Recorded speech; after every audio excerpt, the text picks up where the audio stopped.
6টা শিশু মৃত্যু হয়েছে। আদ্দিন হাসপাতালে 6 নবজাতকের মৃত্যুর ঘটনায় বড় অঙ্কের ক্ষতিপূরণ দিবে হাসপাতাল কর্তৃপক্ষ।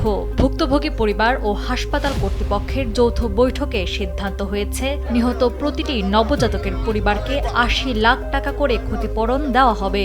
7 জুন সুপ্রিম কোর্টে নিজ চেম্বারে গণমাধ্যম কর্মীদের সঙ্গে আলাপকালে এমনটি জানান আইনজীবী শিশির মনির। কোর্টে যাবে, বিচার হবে, আপিল হবে। শিশির মনির স্পষ্ট করে বলেন, এটি কেবল একটি এককালীন আর্থিক সহায়তা নয়, হাসপাতাল কর্তৃপক্ষের পূর্বে ঘোষিত সকল সুযোগ সুবিধা এবং চিকিৎসা সংক্রান্ত পুনর্বাসন প্রক্রিয়া আগের মতোই পুরোপুরি বহাল থাকবে।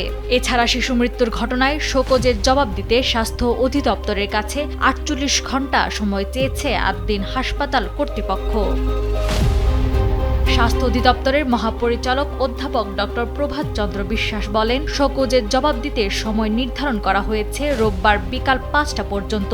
এরপর জবাব না পাওয়া গেলে স্বাস্থ্য মন্ত্রণালয়ের ঊর্ধ্বতন কর্মকর্তাদের সঙ্গে কথা বলে পরবর্তী ব্যবস্থা নেওয়ার বিষয়টি জানানো হবে। নাওয়ার সালসাবিল দুর্দানা, সময়ের আলো।